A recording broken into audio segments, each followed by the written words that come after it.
How's it going? Look at this. Look at this. I've got chassis everywhere. I've never had this many chassis before in my life.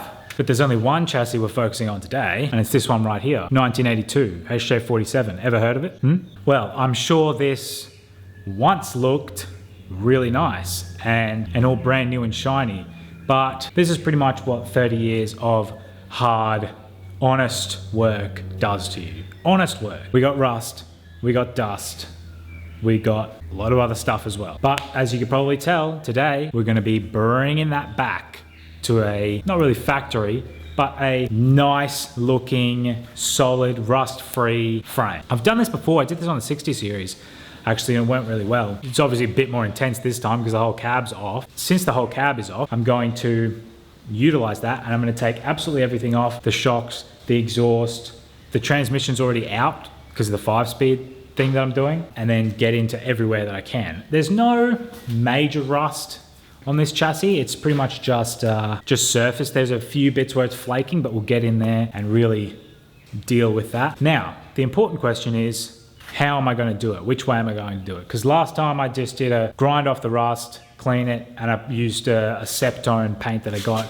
Going a bit more intense this time. So what we're doing is grinding off all the rust as per usual, and then we're going to use the POR-15 or the POR-15 method, which is a clean and then a metal prep, which is sort of a rust converter, and it makes the top coat adhere a lot more, and then a bit of the POR-15 paint. Apparently it's literally just the greatest thing you can put on a frame. I got it in a litre tin. I'm going to brush it on, not spray it on.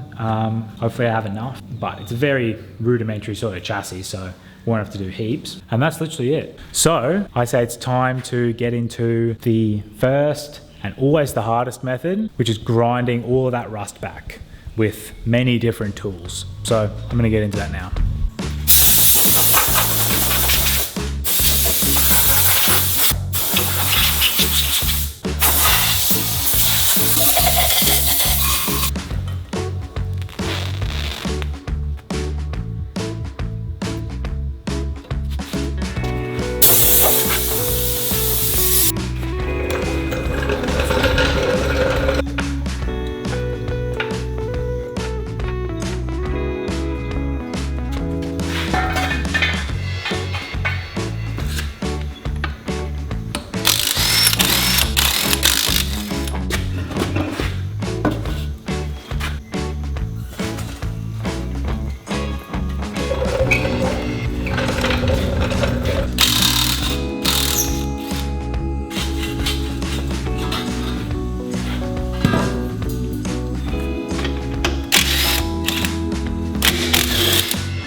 So this is a bit off track, but what I'm doing now is chopping these mounts off because I'll be doing the power steering conversion, which requires new shock mounts. So I'm just gonna cut these original factory shock mounts off. They're like big cast iron things, and also the original mount where the steering box sits. It's a bit further down on the driver's side. So I'll just be chopping them off because you need to buy new mounts because the steering arm links all the way down to the steering box, which is now at the front with the 60 series power steering, and so you need to put new shock mounts in. Yeah, I'm just going to cut both of them out because it's just easier now, and then I can paint underneath where those mounts are.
So that is the bulk of this rust all grinded away. So you saw me there, I just used the wire wheel on the brush, different sort of types of wire wheels, because it's not really, I don't have to grind all the rust away, like actually grind it back to bare metal. You just have to get that top layer off. And you got to make sure you get that top layer off, because if you paint over the top of that, you can grind it back, and if you paint over the top, it's still active under that paint, and the rust always finds a way.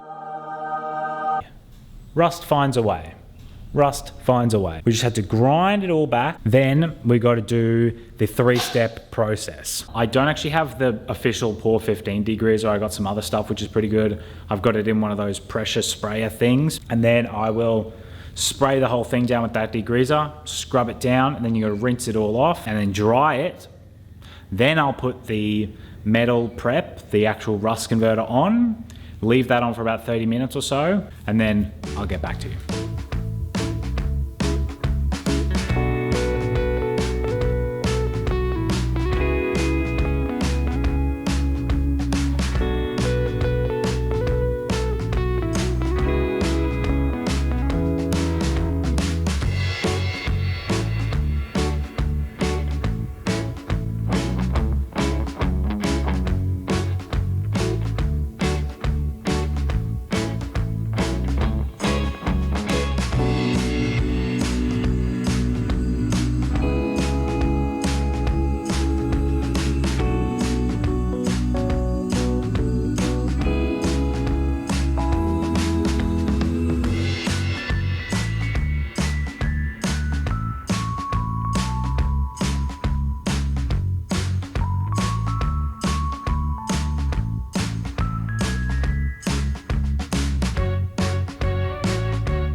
Wow, look at that.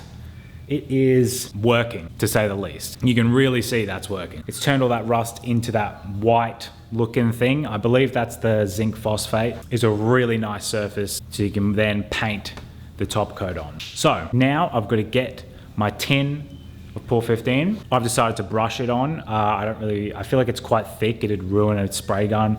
Probably could, but also I've got a lot of places to get to that a brush is really good for, and I can make it nice and thick as well. Hopefully I have enough of it. And I've gone for the gloss black as well. So I'll just have to get to brushing. I'm gonna put my respirator on and some gloves and just get to brushing.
Wow, that was absolutely insane.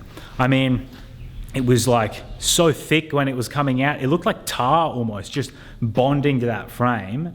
And like, I can tell it's not coming off. I completely understand all of like the praise that this thing gets. Like I can feel it. Like, I can't even imagine I'd be able to scratch that off. It's just like, as I said, yeah, it literally feels like tar. Like, so yeah, it is very glossy, and I don't know if it'll really lose its gloss. But so yeah, next time I'd probably get, I think you can get like a satin or a semi-gloss color, which would obviously be better. But yeah, I don't see that rust coming back anytime soon. It was good with the paintbrush. I could get into all the places. I didn't do the inside of the chassis.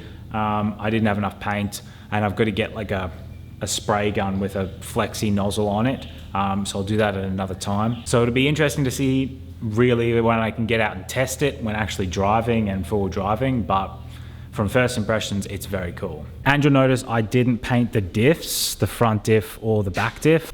That's just because I'll be changing them out anyway for when I get the handbrake in the rear diff and the disc brakes in the front, so there was no real point in painting them. And for the moment, that is the video. That's me painting the frame, grinding all the rust down, doing that 3-step process. It looks super awesome, but I'm super happy with it. It's awesome. And I'll see you on the next video, which should be painting the cab and actually putting it on, which I think when the cab is on, it'll make this black frame look even better. So I'll see you then.